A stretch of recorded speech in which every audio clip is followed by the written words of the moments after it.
One of the most annoying issues Excel users face while they are trying to gain speed at work is when they are working with merged cells.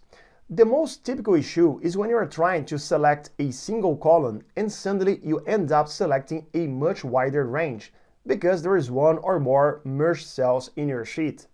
In this video, we will explain these and other issues you may face when you use merged cells and demonstrate how to use an alternative tool to get rid of all these problems. I hope you enjoy it.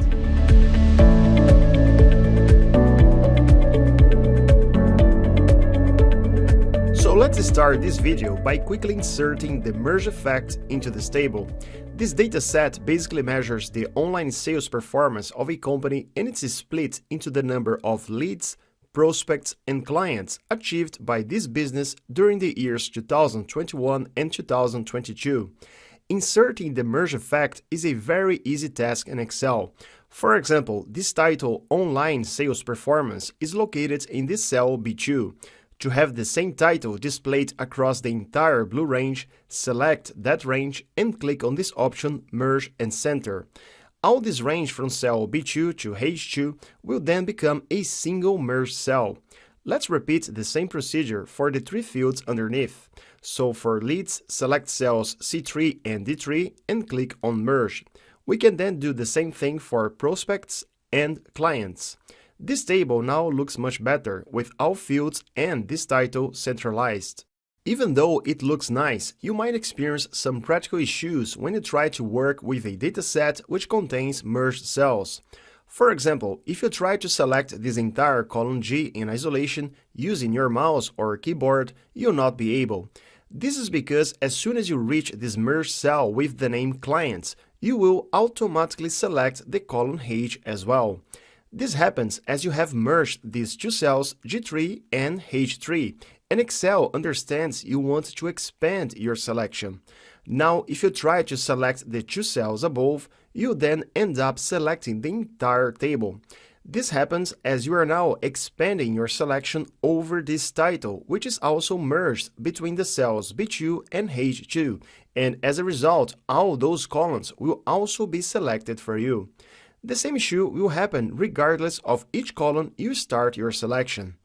Another issue which annoys Excel users is when you need to swap the columns of a dataset.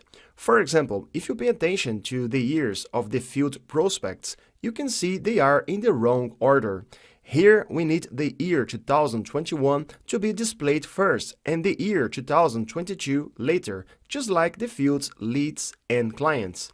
If you try to select this column F by clicking on its heading and try to drag it by holding the Shift key, this alert will pop up saying that Excel cannot perform that action to a merged cell. Another problem you have while using the Merge tool is when you want to clean portions of your dataset. For example, let's select these columns G and H related to clients by clicking on the column headings up here. If you right-click with your mouse and choose this option Clear Contents, the same error alert will be displayed again, as Excel is unable to perform actions like that on merged cells.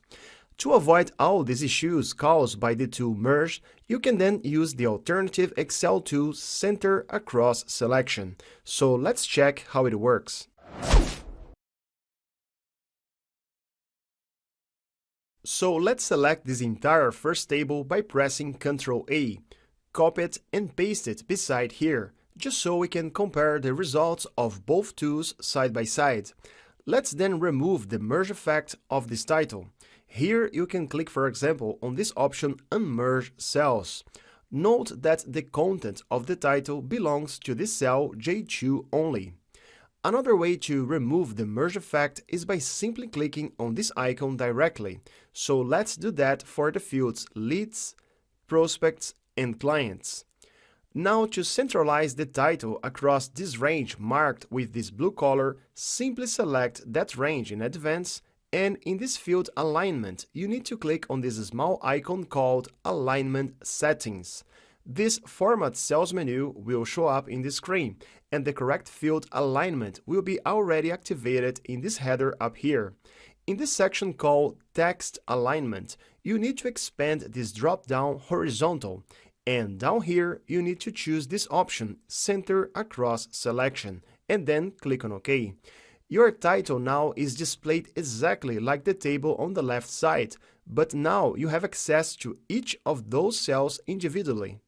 Note that if you select the cell J2, you can then confirm up here in the formula bar and in the name box area that the content of the title is still connected to this cell J2. So in other words, you basically get the same merge effect, but without all those issues caused by the merge tool, as we explained in the beginning of this video.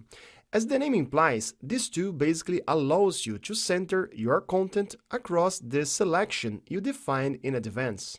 Let's now repeat this process for the name Leads in the cells K3 and L3. So select both cells in advance and go back to the Format Cells menu. By the way, you can get to this menu by pressing the shortcut Ctrl+1.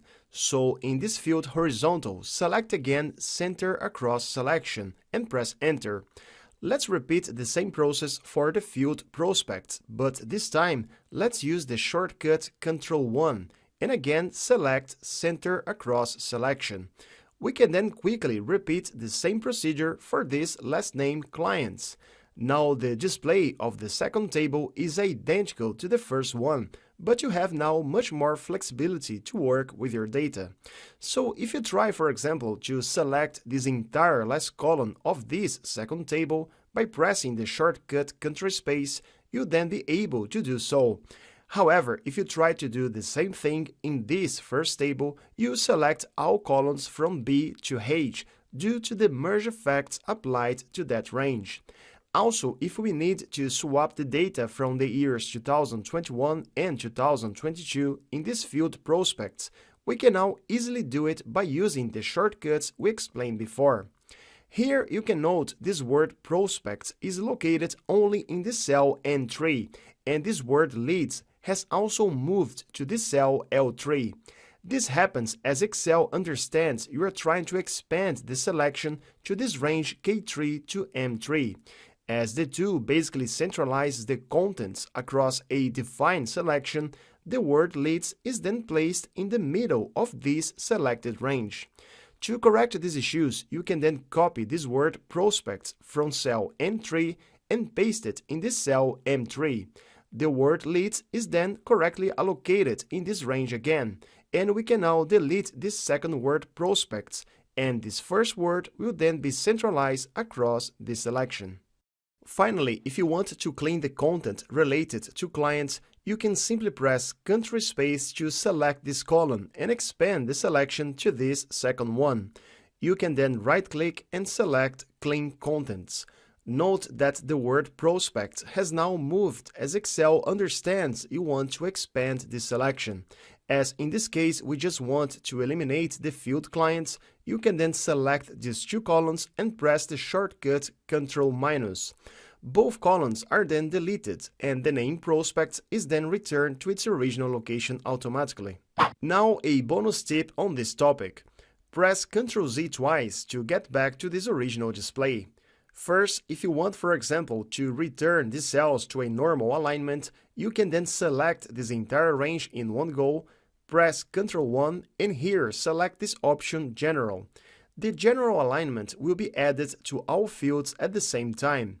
Another thing you need to remember is that Center Across Selection is just a format style, so you can then basically format a single range first, such as this one for Leads, and you can then copy that format by pressing Ctrl+C and choose alternative ranges by holding the Ctrl key.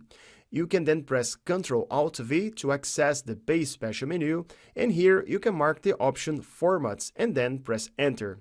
The same Center Across Selection format will be pasted in those fields as well. The best way to understand this concept is by applying this tool yourself. So click on the link on the description to download the spreadsheet we used in this video.